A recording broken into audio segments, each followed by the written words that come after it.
Hello friend, today we discuss about the operation of double acting cylinder using 5/2 double external pilot valve and 2 limit switch.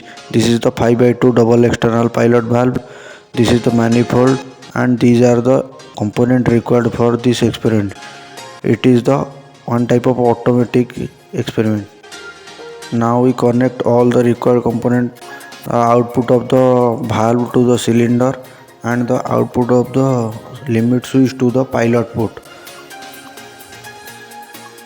We supply air to the 5/2 valve and the limit switch, and then we supply the air to the whole system and the operation is going on.